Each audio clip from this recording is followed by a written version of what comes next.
See, this is on. Yes. All right. Hi, Facebook Livers. I'm doing a Facebook Live from my friend's bathroom, standing up. So this is a new experience for me. Usually I'm driving in the rain or I'm sitting down at my desk, but I just felt compelled to do it this way.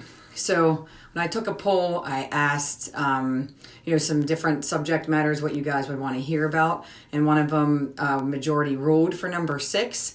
That's the true self versus the false self. And we're just going to talk a little bit about it.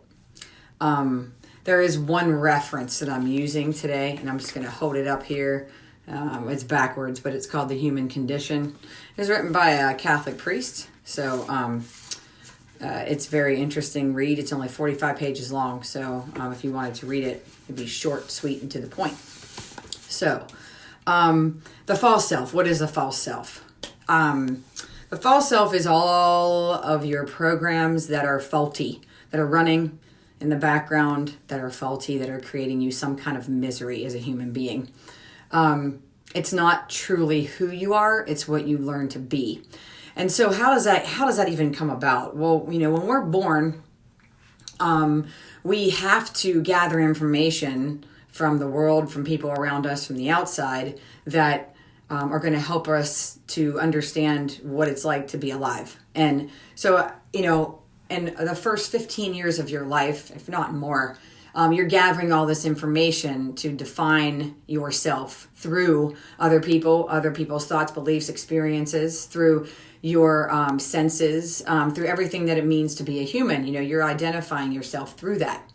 And then, you're learning a lot of things. You're learning how to communicate, how to, express emotion, how to behave in society. You have to learn all these things, right? I mean, if you didn't, then we would just be these little cavemen running amok in the wilderness. I don't know. So all these things that we learn, some of them are very valuable and some of them are great and they're necessary, but then some of them turn into these ugly things. And we start to define ourselves only through that. So then, we're taking happiness, for example. We're not taught as kids to cultivate and create our own happiness. We're taught that we get it through other things, through other people, through circumstances, through money, through jobs, through this. And then we start to take on these identifications and these roles. Like, I'm going to be a doctor. I want to be a mother. I'm a parent. So we start to identify through all these things. And that's great stuff too. But then as life moves along, we realize that some of these things are faulty and some of these things are not helping us, they're actually hurting us. And then we then start to seek to identify ourselves through other people and through circumstances, and we seek to get that happiness always through the outside, through somewhere else. In this book, there's an analogy about a guy losing a key, and he's looking for the key to his house, and he's asking, these people are like, hey, can we help? And they're like, yeah, okay, let's help. And he's looking through the grass and he's looking for the key to his house. And they asked him where he lost it. And he was like, yeah, I lost it inside. And they're like, well, why are we looking outside? When you could be looking inside for the answers. So it's just one of those things where people are always looking from the outside to try to define themselves, to try to find an answer, to try to get happiness or peace or joy from the outside. So there's a lot more components to the false self that can be we can get into very specific things, but I think you get the general idea. And then how that then just starts to create this thread that it has tentacles out there. And then everything that you do is coming from this false sense of self instead of this true self. So, what happens when you want to change that? Well, it's tough. I mean, you start running up against your willpower to try to change it, but then everything's still showing up the same. And you're like, oh my gosh, why are things still showing up the same? But they're all really running from our original emotional programs in the subconscious mind. And our reality can only show up the way that it is according to the subconscious. No matter how much law of attraction exercise you do, no matter how much willpower you exercise, no matter how much you pray to God to come down and miraculously change it, it's not going to happen until you do the work to change those emotional programs. I believe that God's intervention is there when you ask for it, but then are you even going to accept that help? Are you going to recognize that help when it comes to you? So in this book particular, there was a little example because we become so identified through all of these things, Jesus actually said, if your foot scandalizes you, cut it off. He wasn't recommending self-mutilation, but he was saying that if your emotional programs are so close to you that you love them as much as you love your own hand, foot, or eye, get rid of them. These programs are for human misery that will never work. They interfere with all your relationships, with God, yourself, other people, the earth, and the cosmos. This is a Catholic priest talking, okay? So, that is what happens when you become so identified and so attached and so in love with this false sense of reality that you've created that isn't actually even serving you anymore. So, what do you do about that? I mean, you have to then decide, like, I want to find this true self. I want to feel what it's like to be shed from all of this, right? Just get it off my body, get it out of my subconscious. I want to be shed from all this. And I want to see what's really under there. Like, what do I really feel and think? What am I really involved in that I enjoy?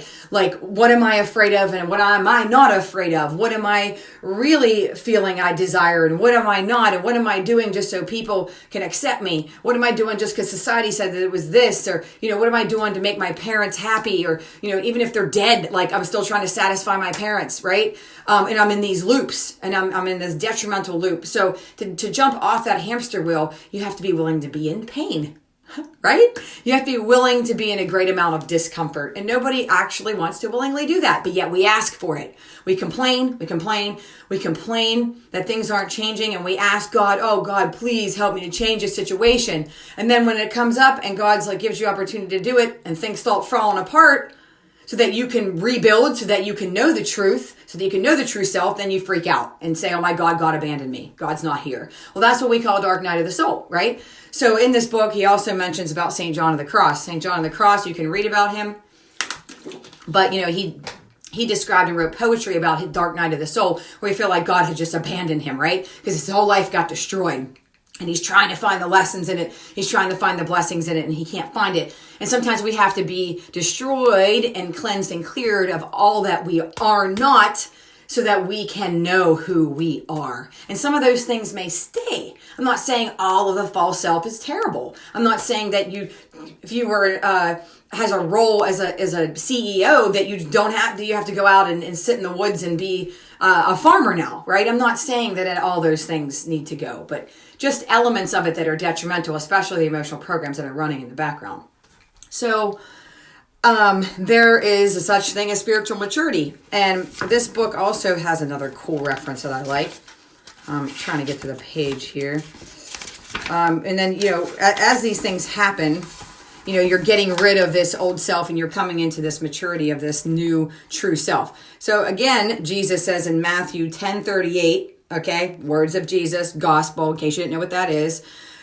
He says this: he who seeks only himself brings himself to ruin, whereas he who brings himself to nothing for my sake discovers who he is, right? To bring oneself to nothing, no thing, is to cease to identify with the tyranny of our emotional programs for happiness and the limitations of our cultural conditioning, right? So, shit, that's pretty strong. I mean, Jesus was talking about it, right? So again, this whole thing about true self and false self, I'd like to just say that it has nothing to do with God and spirituality, but it has everything to do with just that. And if you are a person watching this and you're a person who's resonating with this, God is trying to knock on your door and say, let's get rid and shed of these false self and find me. Find me, because I am here within you and I am all around you and I'm always, always present. And I will help you to find that true self. And so, this priest here talks about contemplative prayer, centering prayer as a way to get rid and shed those emotional programs. Oh my God, it's really hot in here. Gotta open the door. So that is one way to do it. And then there's several other ways. Of course, me. I use emotion code. I use types of meditation and prayer that I will help people and teach people to do. I use emotional freedom therapy to free you from some of these emotional programs. But I do not think, and I have not experienced yet, that this is possible without a spiritual practice, without a connection to your creator, a connection to God. And all these people have triggering types of energies and freak out about the word God and probably stopped watching this a long time ago when I mentioned that it was a Catholic priest that was talking about this stuff, or Christianity in general, which I totally get. You know, I'm somebody from the LGBT community and somebody that has been, you know, persecuted, and half the Christian people think this way, half the Christian people believe that way, and it's very unnerving, it's very unsettling, and it's awful. But, you know, in the past, it would swayed me away from stuff like this because I was like, no, they all think terrible of me anyway, or they have this opinion that this is going to happen to me. But as my journey continued, and I continued to see the truth, and I continued to see my true self, and to know myself so much and know that God lives within me so profoundly that it starts to not matter. I can read whatever I want. I can walk in any church I want. It doesn't really matter because I have that connection to my true self, which is the essence of God in me at the purest form, clearing everything out that is not of God. I hope that makes sense to you guys. I don't think there's anything else I wanted to say about that right this minute other than, you know, read the Gospels. Check this book out, The Human Condition. And this author is Thomas Keating. I'll post it in the comments. And try to start to explore and open your mind, especially if you have religious trauma, that you don't have to live in that forever. And that there is a way to connect to the truest form of yourself. And at that truest form of yourself is peace and joy and happiness waiting for you to connect with you, and not with everything on the outside and striving to grasp onto everything from the outside. And so it's interesting to me that people pick number 6 because I feel like this is the deepest number that I listed on those lists of numbers in a post prior. You know, I talked about giving you a choice. But do you want to talk about codependency versus interdependence? Do you want to talk about, you know, value and worth? You know, talk about this and that. You guys went to the heart of it, like true self and false self. That's what you wanted to know about. So in order to dive in to find this true self, you know, you're going to go through moments of desolation, moments of, you know, angst. You're going to have emotions come to the surface, and you're going to lose people, things, and places out of your life. Your life will have to change. You know, you're being forced to surrender, forced to open up, and forced to break open your heart and soul to find out, you know, the truth of an original little blueprint of who you are. And I like this book because they originally talk about Adam and Eve too, and what symbolically that means. So I don't take it literally at all. It's a story, but it has symbolic meaning. It has very important meaning. So check out the book. If you can't read 45 pages, then I don't know what else to tell you, right? But it's 45 pages that you just, each word in each paragraph is so profound that you end up like taking a few weeks to read it because you can really let it sink in. So, yeah, anyway, thanks for watching, people that stuck with me. And I hope you see the replay. This will also be posted on YouTube. And I'm going to continue to go through the other numbers that you guys requested for me to do live videos on. I love you all. Take care.